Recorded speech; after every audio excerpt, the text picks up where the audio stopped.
आउज़ुबिल्लाहि मिनश्शैतानिर्रजीम बिस्मिल्लाहिर्रहमानिर्रहीम।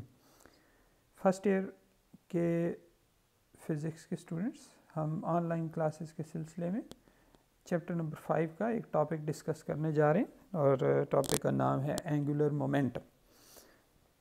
फिर वही बात है जो हम इस चैप्टर के सीक्वेंस में पहले डिस्कस करते आ रहे हैं। एंगुलर मोमेंटम लीनियर मोमेंटम के एनालॉग वो क्वांटिटी है जो सर्कुलर मोशन में डिफ़ाइन होती है। What is angular momentum? हम ये बात जानते हैं और पिछले टॉपिक्स में पढ़ के आए हैं कि जब एक बॉडी सर्कल में मूव कर रही होती है तो उसकी एक एंगुलर वेलोसिटी होती है। तो एंगुलर वेलोसिटी होगी तो यकीनन उसका एंगुलर मोमेंटम भी होगा। और एक और बात है जो कुछ देर बाद हमारे सामने आ जाएगी, वो ये कि हमने एक चीज़ पढ़ी थी कि एंगुलर वेलोसिटी के साथ सर्कल में मूव करती हुई बॉडी की लीनियर वेलोसिटी भी होती है। तो इसका मतलब है कि सर्कल में मूव करती हुई बॉडी का लीनियर मोमेंटम यानी P=mv भी होता होगा। और फिर एक चीज़ हमने ये पढ़ी कि सर्कुलर मोशन में लीनियर वेलोसिटी और एंगुलर वेलोसिटी के दरमियान एक ताल्लुक़ होता है, तो यकीनन फिर एंगुलर मोमेंटम और लीनियर मोमेंटम के दरमियान भी एक ताल्लुक़ होना चाहिए। अभी हम जो एंगुलर मोमेंटम का टॉपिक डिस्कस कर रहे हैं इसमें हम देखेंगे कि एंगुलर मोमेंटम क्या है, एंगुलर मोमेंटम का एंगुलर वेलोसिटी के साथ क्या ताल्लुक़ है, एंगुलर मोमेंटम का और लीनियर मोमेंटम का आपस में क्या ताल्लुक़ है। फर्स्ट ऑफ ऑल, जो हमारी बुक जिस डेफिनेशन से स्टार्ट लेती है उस डेफिनेशन को मैथमेटिकल शेप में मैं ज़रा आपके सामने लेके आ रहा हूँ। ये एक क्वांटिटी लिखी, एक इक्वेशन लिखी हुई है, L=R×P। L एक बहुत ही रिनाउंड सिंबल है एंगुलर मोमेंटम का और ये एक वेक्टर क्वांटिटी है। और ये जो इक्वेशन लिखी हुई है इसमें ऐसे लगता है कि एंगुलर मोमेंटम सर्कल में मूव करती हुई किसी बॉडी का वो दो वेक्टर्स का वेक्टर प्रोडक्ट है, एक पोजीशन वेक्टर r और दूसरा लीनियर मोमेंटम p। अब ज़रा इसको थोड़ा डिटेल में देखते हैं और इस फिगर में देखते हैं। फ़र्ज़ करें एक बॉडी सर्कल में मूव कर रही है और उसकी अपनी एक्सिस ऑफ रोटेशन से जो डिस्टेंस है वो है r। ठीक, तो r को अगर हम बना दें वेक्टर, r को वेक्टर ऐसे बनाना होगा कि बाय कन्वेंशन अगर आप r को वेक्टर बनाते हैं तो आप बॉडी वाली तरफ उसका हेड रखेंगे और एक्सिस ऑफ रोटेशन पे उसकी टेल रखेंगे। तो ये जो वेक्टर बन जाएगा इसे हम बोलेंगे बॉडी का position vector with respect to the axis of rotation. ठीक, और बॉडी जो सर्कल में मूव कर रही है उसकी लीनियर वेलोसिटी है फ़र्ज़ करें v और उसका मास है m, तो उसका लीनियर मोमेंटम है P=mv। तो angular momentum becomes the vector product of position vector of the body and it's linear momentum. ये चीज़ हमने यहाँ पे जो लिखी है ये वेक्टर फॉर्म में है। अब इसको हम मैग्नीट्यूड फॉर्म में लेके आते हैं तो आप देखें कि हमने लिखा जी L=RP sin theta. All these quantities are scalars now. L से मुराद एंगुलर मोमेंटम का मैग्नीट्यूड है, R से मुराद बॉडी का एक्सिस ऑफ रोटेशन से डिस्टेंस है, P से मुराद लीनियर मोमेंटम का मैग्नीट्यूड है यानी mv, और साइन थीटा में थीटा से मुराद R और P के दरमियान एंगल है। और आप देखें कि हमने इस L को लिख दिया mv/r sine theta. mv linear momentum की जगह आ गया और r रेडियस और sine theta, theta is the angle between the velocity and the radius जो हमारे लिए यहाँ बनेगा। अब इस इक्वेशन में theta is the angle between radius and velocity. ठीक, अगर हम बात कर रहे हैं इन सिंपल एक सर्कुलर मोशन की, तो सर्कुलर मोशन में तो ये इक्वेशन ज़रा और मुख्तसर हो जाती है और वो ऐसे कि इस इक्वेशन में ये जो r और v हैं ये तो सर्कुलर मोशन में हमेशा एक दूसरे के परपेंडिकुलर होते हैं। वो ऐसे कि हमने इस चैप्टर में पढ़ा है कि जब बॉडी सर्कल में मूव कर रही होती है तो उसकी लीनियर वेलोसिटी हमेशा अलोंग द टेंजेंट होती है और टेंजेंट और रेडियस हमेशा एक दूसरे के परपेंडिकुलर होते हैं।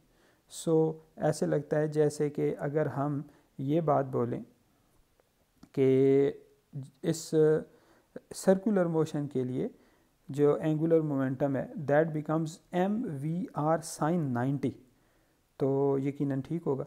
और sin 90 इज़ 1।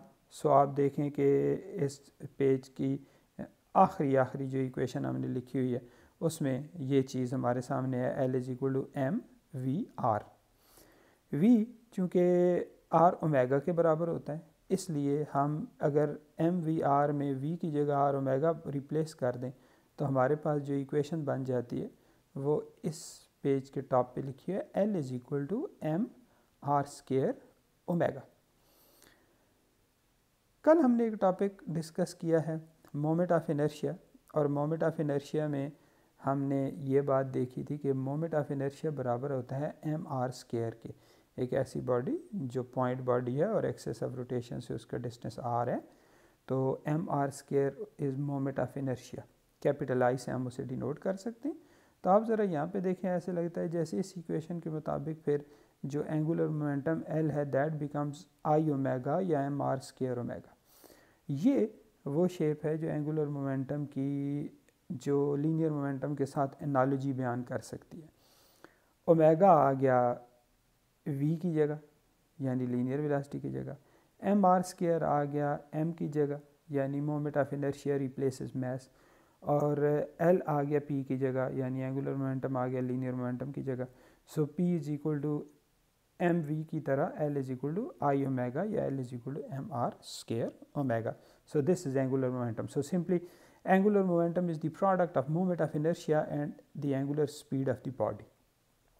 अब एक और बात जो कल भी हमने डिस्कस की, तो इसमें आपको नज़र आएगी इस टॉपिक में, वो ये कि अगर आपको किसी ऐसी बॉडी का एंगुलर मोमेंटम कैलकुलेट करने को बोल दिया जाए जिसका एक्सेस ऑफ रोटेशन से कोई एक डिस्टेंस ना हो, यानी वो बॉडी फैली हुई हो, एक सॉलिड बॉडी हो और उसके मुख्तलिफ हिस्सों का एक्सेस ऑफ रोटेशन से मुख्तलिफ डिस्टेंस हो, तो फिर इस इक्वेशन के मुताबिक उसका एंगुलर मोमेंटम कोई कलेक्टिवली एक ही दफ़ा मालूम नहीं हो सकता।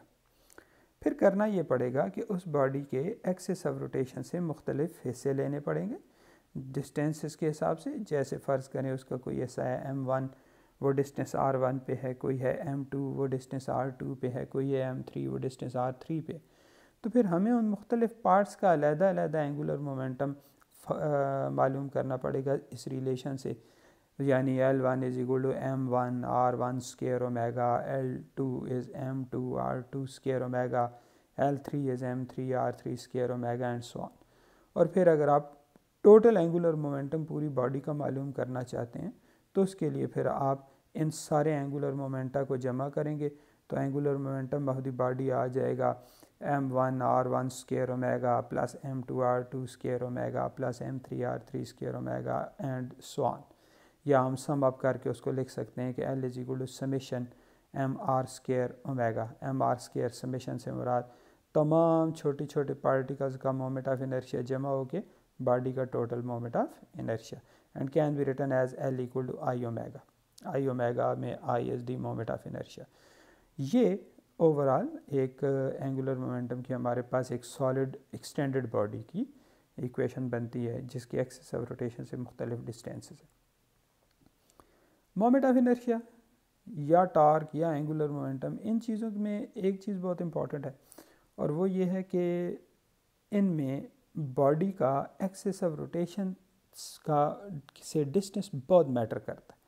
और आप देखें कि यहाँ पे भी सिचुएशन ऐसे है कि ये फार्मूला ये बता रहा है कि अगर आप उसी बॉडी का एक्सिस ऑफ रोटेशन चेंज कर देंगे तो मोमेंट ऑफ इनर्शिया चेंज हो जाएगा, क्योंकि वही बॉडी है और उसके वही मैसेज हैं, लेकिन उन मैसेज का किसी भी एक्सिस ऑफ रोटेशन से डिस्टेंस मुख्तलिफ हो सकता है।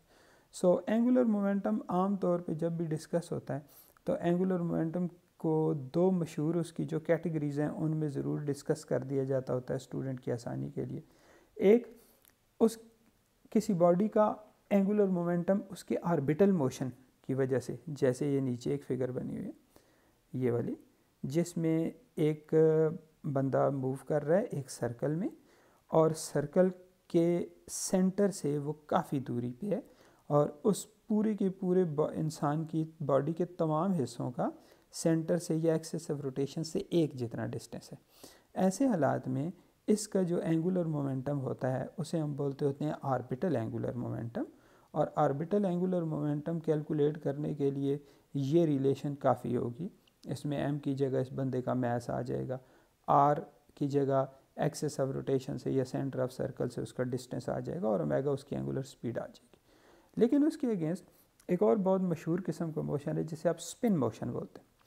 स्पिन मोशन में असल में बॉडी एक ऐसे एक्सिस के गिर्द घूम रही होती है जो एक्सिस बॉडी के अंदर से गुजर होता है, जैसे आपके सामने इस वक्त ये वाली एक फिगर है।